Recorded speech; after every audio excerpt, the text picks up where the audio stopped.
Assalamualaikum warahmatullahi wabarakatuh. Salam jumpa lagi dengan saya Samsul Ramli dalam channel Pengadaan Samsul Ramli.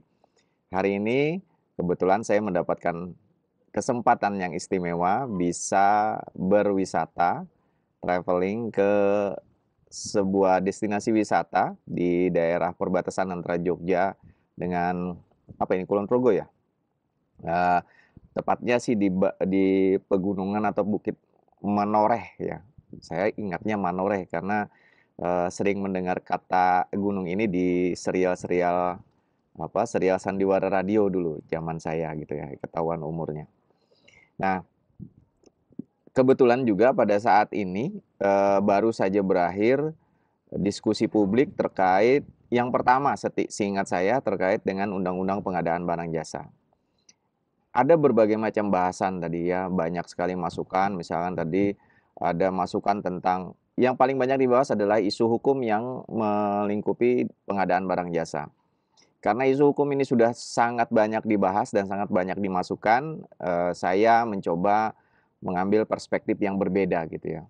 Karena, saya sepakat dengan beberapa pakar senior, di antaranya Pak Sony Sumarsono, Ketua IAPI, kemudian juga Pak Halid Mustafa, dan juga tadi ada Pak Arif dan seterusnya, yang menyatakan bahwa harusnya memang undang-undang ini betul-betul menjadi, undang-undang sehingga dia bisa melingkupi, melahirkan aturan-aturan, peraturan-peraturan teknis yang jauh lebih berkualitas gitu ya. Bukan berarti peraturannya sekarang ini tidak berkualitas, tidak, tapi sesuatu aturan yang lahir tidak berasal dari, undang-undang yang kuat, itu tentu akan terombang-ambing gitu.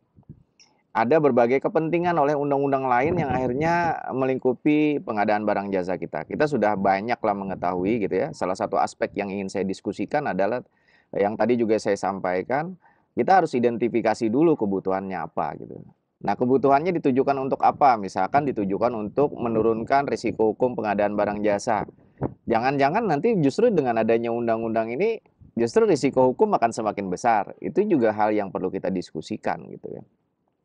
Nah, jadi kita memang harus mengawali dari prinsip pengadaan itu sendiri, bahwa segala sesuatu itu harus bersumber dari identifikasi kebutuhan, sebagaimana juga prinsip dasar dari pengadaan barang jasa pemerintah. Kalau ini tidak kita lakukan, kemudian kita menyusun undang-undang, maka ketika kebutuhan ini tidak kuat, tidak jelas, dan tidak terkuantifikasi secara normatif, maka norma-norma yang nanti akan disusun di dalam undang-undang bisa jadi melahirkan peraturan-peraturan teknis sampai bawah yang justru akan meningkatkan risiko hukum karena dari sisi di lapangan bisa terjadi ketidakjelasan.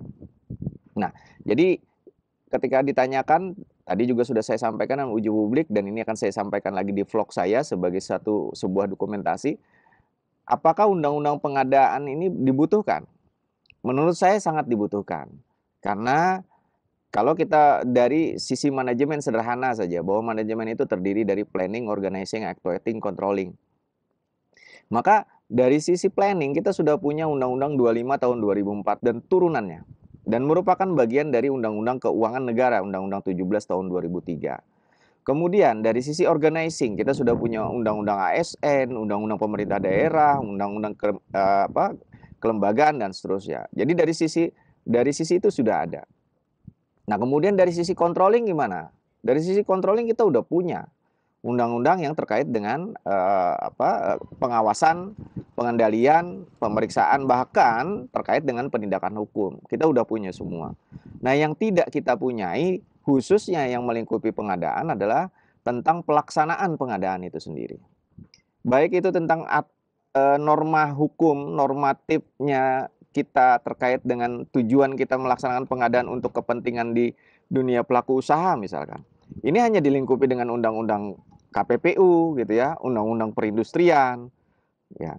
Nah, jadi kalau kita lihat seperti ini, berarti kepentingan-kepentingan terkait tentang pelaku-pelaku pengadaan, terutama juga di sisi supplier, pelaku usaha, di dalam undang-undang yang sudah ada itu tidak menjadi duduk di dalam proses pengadaan barang jasa.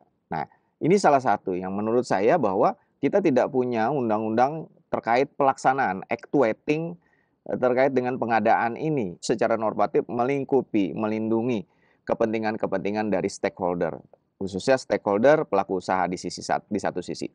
Kemudian di satu sisi adalah juga terkait dengan supply.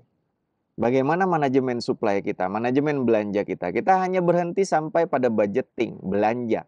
Tetapi undang-undang yang melingkupi tentang pelaksanaan budgeting itu sampai didapatkannya barang jasa, kemudian barang jasa itu dikelola, ketika dikelola kemudian dia menghasilkan yang disebut kita sebut sering dengan value for money dan seterusnya, itu tidak kita atur secara normatifnya. Bagaimana sih si konsepsi value for money dari sisi pelaksanaan pengadaan barang jasa? Di mana sering kita dengar bahwa kita ini negara yang pandai membangun saja tapi tidak pandai memelihara. Berarti ada lubang di situ di normatif pengadaan barang jasa yang tidak bisa diraih oleh Perpres pengadaan barang jasa.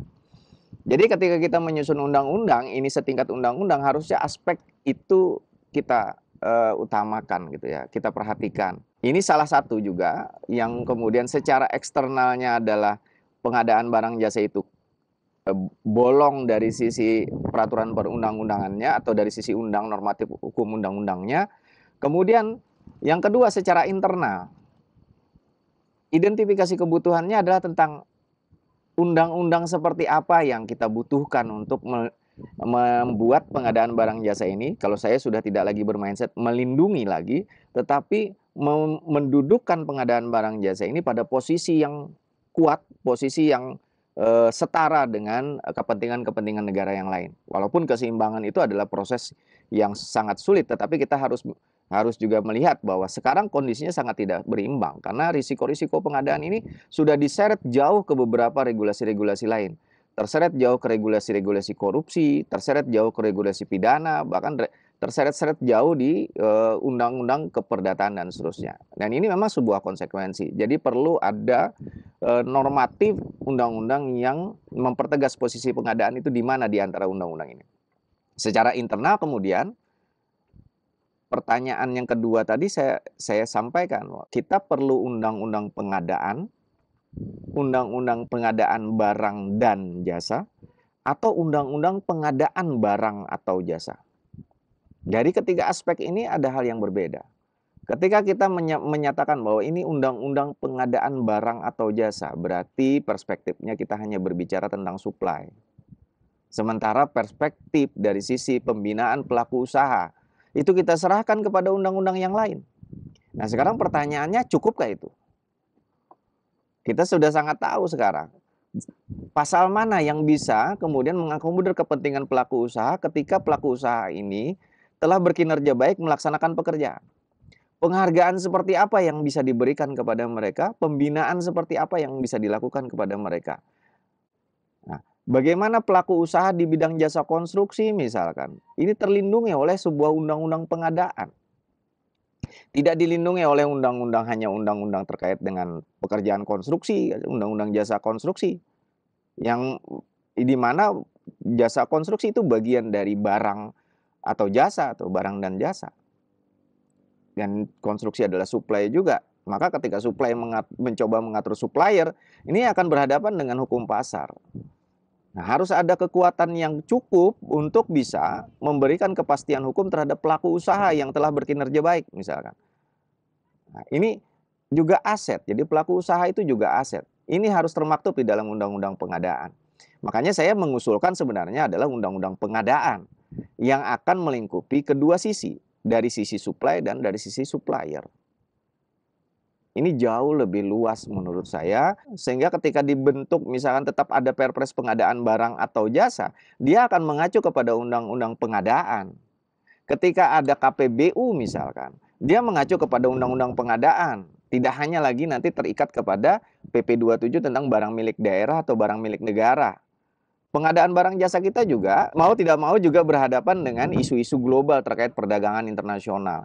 Seperti kita ketahui bersama, WTO mencoba menegaskan bahwa jangan sampai undang-undang pengadaan atau peraturan pengadaan barang jasa di negara-negara berkembang itu kemudian menghalangi pelaku-pelaku usaha asing untuk masuk ke dalam domestik. Nah ini juga bagian yang harus kita tangkal dari sisi undang-undang pengadaannya. Jadi ada dua hal yang saya ingin sampaikan dari vlog yang pertama ini adalah pertama, identifikasi kebutuhan. Apa yang membuat undang-undang pengadaan ini diperlukan? Yang kedua, yang kita butuhkan itu undang-undang pengadaan kah yang bersifat luas, mengatur semua sisi sektor, dari sisi supply, dari sisi supplier, kemudian kemarin tadi ada juga diskusi tentang demand dan seterusnya, atau kita hanya bercerita tentang undang-undang pengadaan barang dan jasa dalam mindset budgeting.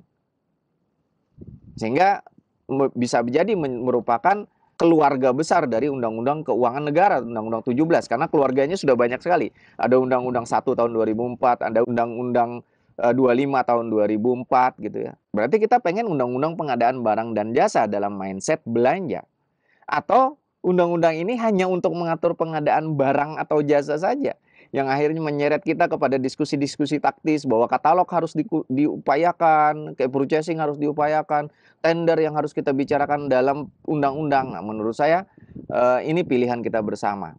Dari sisi usulan, saya mengusulkan undang-undang pengadaan, sehingga kemungkinan proses penyusunan undang-undang ini akan menjadi panjang. Tapi menurut saya, ini langkah awal yang luar biasa, yang harus kita dukung bersama. Bahwa nanti undang-undangnya akan terbit kapan, itu adalah persoalan proses.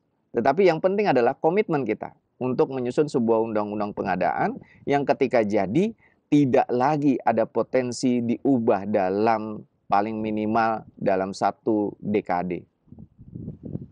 Demikian yang bisa saya sampaikan, mudah-mudahan ini menjadi bahan diskusi kita untuk menyempurnakan dan menghasilkan sebuah produk undang-undang yang berkualitas. Saya Samsul Ramli dari Bukit Manoreh. Salam pengadaan, salam sehat. Wassalamualaikum warahmatullahi wabarakatuh.